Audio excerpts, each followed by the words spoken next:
We celebrate the season of mercy. And what generates mercy, literally in the context of Christianity, is God's love. When we look at the wonderful parable that is given to us by Jesus, we kind of listen to the story that he tells about, and I'm sure everyone here would say, the prodigal son. You know, we take a look at the little headings in the New Testament, and a lot of them will say, the prodigal son.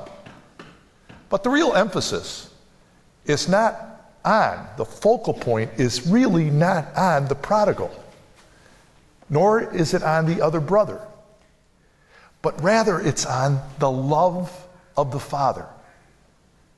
The love of the Father. Now, Jesus kind of traps us, and I think we trap ourselves a little bit too, because now come on, you felt sorry for the other brother, didn't you? Yeah. And most of you here, include myself, we're other brothers. We're the other brother. Say, hey, Lord, I'm in church every Sunday. Come on, Lord. I'm working hard to do it. Yeah, and then you got these people out there who have no relationship with the church, and you welcome them back, and you generously open up your arms. Oh, what about me? What about me? Well, let's examine both the prodigal son and let's examine the good son. We might be surprised to discover a few things. Now, where's the context that starts? The context starts with the prodigal son going to the father and wanting his inheritance. When do you receive an inheritance? When the person dies. So what the prodigal son was saying to his father, you're dead in my eyes. I want my share. Wow. Just the starkness of hearing that. Imagining the relationship that we have with parents, people that we love, and going and say, you're dead in my eyes. Remember, the society did that a few years ago in the death of God. Remember that? They were heralding, death of God. God's still around. Those people that claimed he wasn't there aren't. But anyway, we literally have the prodigal son saying, you're dead. Takes his inheritance and goes off. And of course, like all individuals who suddenly come into a windfall, slips through his hands like sand, and gone is the inheritance. And then to add insult to injury, where does he find the only place that will take him in or hire him? He is tending the swine. He is tending pigs. This is the Semite culture. Pigs are unclean. And he is a servant to that which is unclean. And on top of it, the pigs are fed better than he. What insult. The lowliness of his life, where he was a son at one time, basking in the joy of the Father, brought himself down into the terrible disgrace of taking care of the unclean. Now, we might say, well, he came to his senses. It was the love of the Father that generates him to kind of return. But it's not. Don't kid yourself. What is it that brings him to his senses? His belly. His belly. He's not fed. He's hungry. Remember what he says? Listen, my Father has food. His servants in my Father's house have more food than I could even imagine here. So you can imagine, I'll go back to Dad. And you can imagine him practicing. Father, I have sinned against heaven and against you. Practicing over and over. I'm no longer worthy to be called your son. Practicing. Father, I've sinned against heaven and against you. He begins to return and to make his return to the Father. And the wonderful aspect, and this is why the major point is on the love of the Father, is that the Father comes to the Son, comes out to greet the Son. He doesn't have to kind of enter, he doesn't have to grovel, he doesn't have to do homage. The Father comes to him. The love of the Father is demonstrated right there.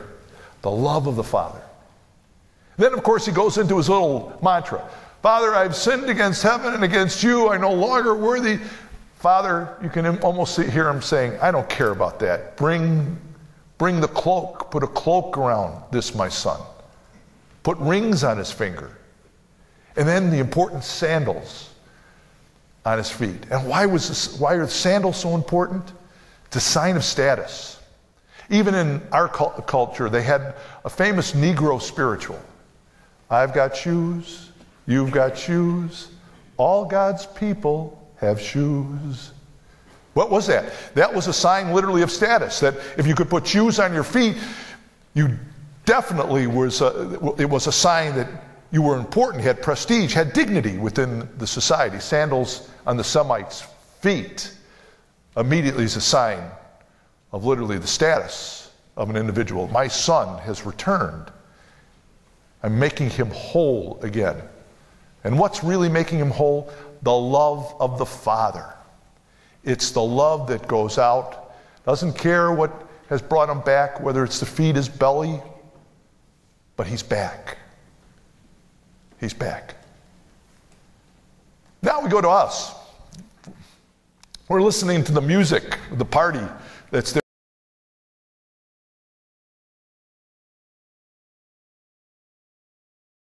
Because return, and the so-called other son kind of returns. Now you might say, he's got a lot to be a little angry about. But there's an insult immediately on the part of the elder son. What happens? He talks to the servants on the outside, and he refuses to go in. He refuses to go in. In the Semite culture, you insult someone when you refuse to enter their tent, their home. You refuse to do it. So what happens? The Father again goes out to him. But we miss that in terms of our culture. We kind of think the indignation is a kind of righteous indignation on the part of the other son. The Father then seeks the other son. He goes out to him. And then the son rightfully declares his indignation. I go to church on Sunday. I tithe. I do all these wonderful things, and you're rejoicing over this sinner who has come back.